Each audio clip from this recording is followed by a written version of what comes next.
आज मैं पुनः संस्कृत हिंदी बोध चैनल पर उपस्थित हूँ। इससे जुड़ने वाले सभी बच्चों, बच्चियों और अन्य गार्जियनों को बहुत बहुत बधाई। हमारा मकसद क्या है यह जानना चाहिए। हमारा मकसद है कि कुछ बच्चे संस्कृत जान सकें। 44 सालों तक मैंने इस विषय को पढ़ाया है और अभी जो भी मैं शिक्षण कार्य भी दे रहा हूं एपिसोड के माध्यम से, उसमें आप देखेंगे कि केवल अभी अनुवाद से संबंधित सारी बातें चल रही हैं। यह बहुत बड़ा प्रकरण है। अनुवाद के कुछ नियम जान लेने के बाद पुनः मैं व्याकरण की ओर उन्मुख होऊंगा और सिलेबस के अनुसार, जो बिहार बोर्ड के सिलेबस के अनुसार जो भी विषय रखे गए हैं उन विषयों पर भी हम विचार करेंगे, उसको भी बताएंगे। उसमें संधि है, समास है, तद्धित प्रत्यय है, कृदंत प्रत्यय है, स्त्री प्रत्यय है, इसके बाद पत्र लेखन है, अनुच्छेद लेखन है, पुस्तक से संबंधित बहुत तरह के प्रश्न हैं। ये सारे विषय इसमें आएंगे और मैं जहां तक चाहूंगा कि कमेंट में यदि कुछ बातें समझ में नहीं आ रही है तो कमेंट में भी आप दे सकते हैं, हमसे पूछ सकते हैं कि यह बात हमको समझ में नहीं आ रही है। अभी तक मैंने अनुवाद से संबंधित विशेषण आदि के बारे में, काल के बारे में, ये सारी बातें मैं बता चुका हूं। आज मैं अवस्था, जिसको हम अंग्रेजी में डिग्री कहते हैं, तो अंग्रेजी में 3 तरह के डिग्रियां होती हैं। पॉजिटिव डिग्री, कंपैरेटिव डिग्री और सुपरलेटिव डिग्री। संस्कृत में उसे कहते हैं प्रथमावस्था, उत्तरावस्था, उत्तमावस्था। तो उत्तरावस्था और उत्तमावस्था के बारे में कौन मैं बात आपसे करूंगी, क्योंकि अनुवाद जब आता है तो उस अनुवाद में 2 तरह के रूप आते हैं उसमें। तो जैसे विशेषण यह है, एक तरफ से जो लिखा गया है सारे विशेषण है। तो जैसे है लघु, तो लघु में तरक प्रत्यय हम जोड़ेंगे तो उसके लघुतरह, लघुतरह होगा। लघुतरह का मतलब होगा उससे छोटा। इसके बाद है दीर्घ, दीर्घ तरह, तरक जोड़ेंगे तो होगा दीर्घ तरह, माने उससे बड़ा। फिर मधुर, मधुर तरह, उससे मीठा। फिर उच्च, उच्च तरह, उससे ऊंचा। पवित्र में फिर है तो पवित्र तरह, उससे पवित्र। गुरु से जोड़ेंगे तो गुरु तरह, उससे भारी। मृदु, मृदु तरह, उससे मीठा। तो कहे कि मतलब कि कंपैरेटिव डिग्री इसमें है, जो कि बच्चे अंग्रेजी जब पढ़ते हैं तो जानते हैं। इसके बाद है उत्तमावस्था, जिसको सुपरलेटिव डिग्री कहा जाता है। तो लघु में तमक प्रत्यय जब जोड़ दिया गया तो लघुत्तम बन गया। लघुत्तमः माने सबसे छोटा। दीर्घ, दीर्घ में तमक जुड़ा तो बन गया दीर्घतमः, सबसे बड़ा। मधुर में तमक प्रत्यय जोड़ दिया गया तो बन गया मधुरतमः, सबसे मीठा। ऊंच में उच्चतमः बन गया, सबसे ऊंचा। पवित्र में तमक प्रत्यय जोड़ा गया तो बन गया पवित्रतमः, सबसे पवित्र। गुरु में तमक प्रत्यय जोड़ा गया तो बन गया गुरुतमः, सबसे भारी। और मृदु में तमक प्रत्यय जोड़ा गया तो मृदुतमः, सबसे मीठा। तो ये तो आप जान गए कि तरप का तर बचता है। 2 तरह के प्रत्यय हैं, एक तरप प्रत्यय है और एक तमक प्रत्यय है। ऐसे यशुन और स्थन प्रत्यय भी होता है, लेकिन अब थोड़ा कठिन पड़ेगा। इसी को जान जाने से काम चल जाएगा। जैसे अनुवाद आता है इस समय, जैसे गंगा नदियों में सबसे पवित्र है, ऐसा अनुवाद आता है, गंगा नदियों में सबसे पवित्र है, यह इस तरह का अनुवाद हमेशा आता है।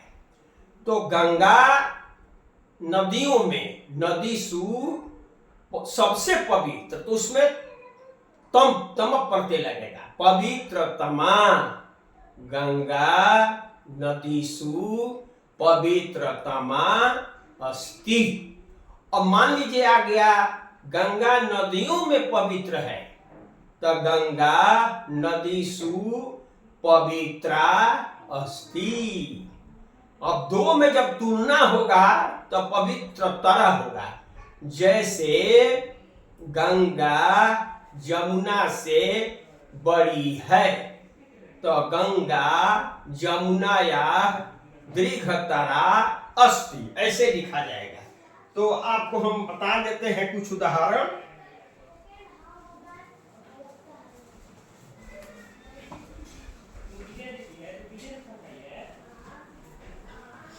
जैसे है गंगा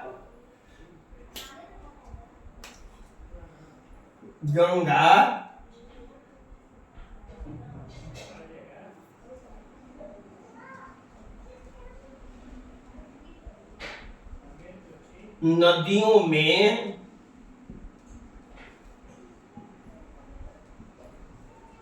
सबसे पवित्र है।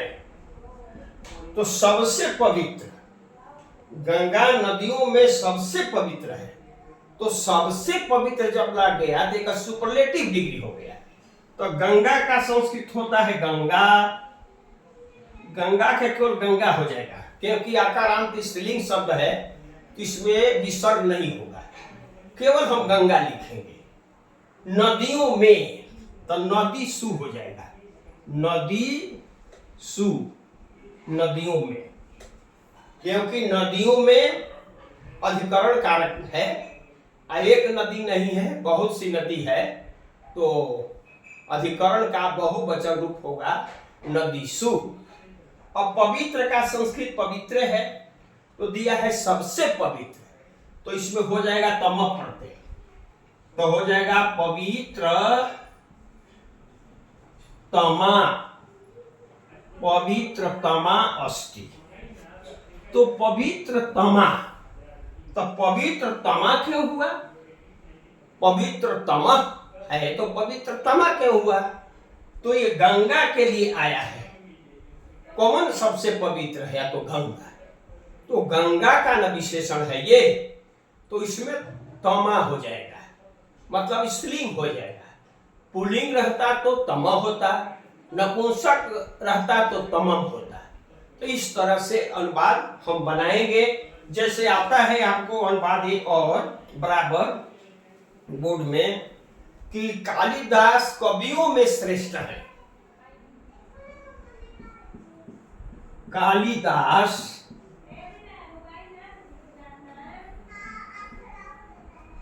कवियों, कालिदास कवियों में श्रेष्ठ थे अनुवाद आता है बराबर। तो श्रेष्ठ जो है इसमें स्थल प्रत्यय लगा हुआ है, तो प्रशस्य शब्द है, प्रशस्य, प्रशस्य, प्रशस्य में जब स्थल लग जाता है, स्थल, तो श्रेष्ठ शब्द बनता है। एक स्थल प्रत्यय भी है जो सुपरलेटिव डिग्री में आता है, स्थल। तो प्रशस्त माने मशहूर, मशहूर शब्द, तो उसमें स्थल प्रत्यय जब प्रशस्त में जुटा तो बन गया श्रेष्ठ। जैसे वृद्ध है, वृद्ध शब्द है, तो वृद्ध में हम स्थल जोड़े तो जन बन जाएगा ज्येष्ठ। अब सोचिए यह थोड़ा सा टेढ़ा है, वह वृद्ध में जब स्थल जोड़ेंगे तो ज्येष्ठ बन जाएगा, अब प्रशस्त में जब स्थल जोड़ा तो श्रेष्ठ बन गया।